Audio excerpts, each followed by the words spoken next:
Welcome back, everyone, to Open Line. It's open phones, your chance to call in. Really, this is like a virtual community meeting, an opportunity just to hear from others. What are they going through? What are you going through? A shared chance to just talk right now. And in this time of fear and uncertainty and change, I think that's a good idea. We have no guests, so it's just you. Plenty of calls. I'm just going to go back to the phones. We're going to go to Derek. Hello, Derek. Where are you calling from, Derek? I'm calling from Murfreesboro. Murfreesboro? First of all, how you doing, Ben? I know you've been busy, and I appreciate this show. And I hope with everything that's going on, this may need to be a week-long call-in show just on this subject. But right now, my fear is we're living under administration that we really can't trust. And we don't know whether they're giving us talking points or what they're saying is true. What I don't understand is why the president hadn't called on the Army Corps of Engineers to start building actual brick and mortar places for potential patients. And if South Korea can do it if China can do it in 2 weeks, and we call ourselves the largest economy, why are we failing as Americans and our government on being able to build the same thing, if not sooner than later? I mean, we have construction workers, I would think, are talented enough in each state to put together something as quick as they did. Now, as far as hospitals, I think the rural hospitals are coming back to haunt us, how we have not supported those people who work there and the surrounding businesses that need the support of the hospital workers. Those hospitals that are closed, are still and upright, can be open again, could be refurbished with everything they need so that rural people won't have to come into the metropolitan area and help spread a virus that's already out of control. You tell me if that makes sense, but that's how I see it. Another thing, for the airlines to get $50 billion like they did after 9/11, and I think the taxpayers who gave them that money, was shorter leg room, less food on the plane, and basically charging for baggage fees that have gone up into the billions that they make every year. But we always put them on the first list. I feel sorry for them, but at the end of the day, they don't feel sorry for us as passengers or customers or taxpayers. And I don't think that when you're going to give them $50 billion, but you're not willing to give the average food service, a hotel worker, $5, the governor's saying 14 days of pay, that's nothing when you've got rent to pay. So it should be a national or state moratorium on rent and mortgages and car payments, period. And we have the power as governors and the President Trump to do this. Will they? I don't know. That's how Derek, all I have to say. a lot of stuff. Got plenty of customers. Yeah, we do, Derek. Thank you. I know in Italy they did put a moratorium on mortgages.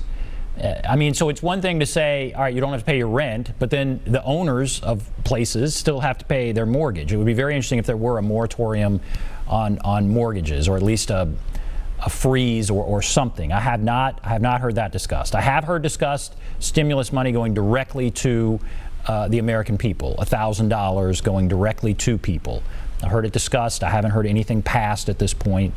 You bring up an interesting point about the lack of hospital beds. There is no doubt there is a lack. There's a lack here in Nashville, and Nashville is a medical community. I think there's one bed for every 200 and something people.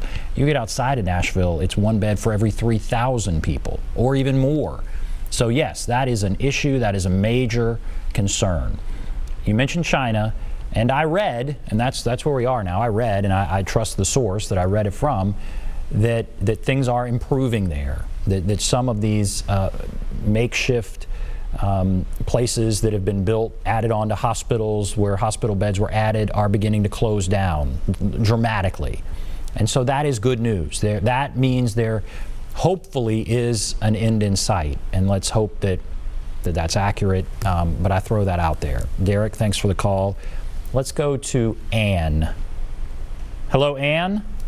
Yes. Where are you calling from, Ann? I'm calling from East Nashville. I'm calling from actually the heart of the tornado zone.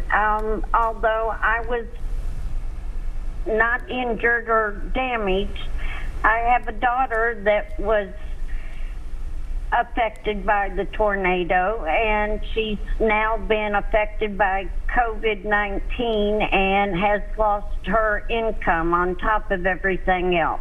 I have 3 daughters, and they have now, as of today, all 3 lost their income.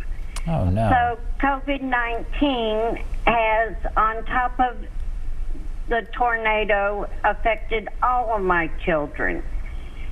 And What industries are they in, Ann? What do they do? One is in New York and is a stand-up comedian.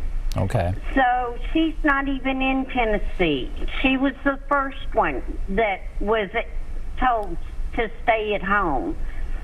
One was a hairstylist who was in her building was in 5 Points, and it's no longer there, and had just gone back to work as a stylist and been working 3 days, and the salon closed down because of COVID-19. Wow. And the other is with a hotel chain. Right. And as of today, was told you have X many days, and then we will no longer need you because we will no longer have occupancy in our hotel. Right. Well, Marriott's laying off a lot of people. So, We've been getting all kinds of calls yes, here at the station yes. from people that are getting a call, and it's an immediate layoff that they. So Yeah. people who are not taking this seriously need to realize that this is impacting people's livelihoods. This is how people are surviving or will not survive if they don't have parents that they can rely on in a tough situation, because we don't know who we can trust.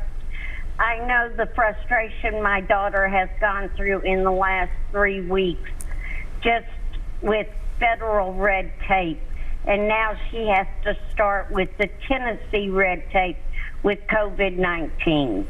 I hope. And Well, I hope that they can work through the red tape. We need to get people help immediately. And you said people need to take this seriously. I think we're past the point of that. I mean, point to me someone who's not taking this seriously now. Certainly there was a time people were saying it's no big deal, but I think now everyone understands how serious this is.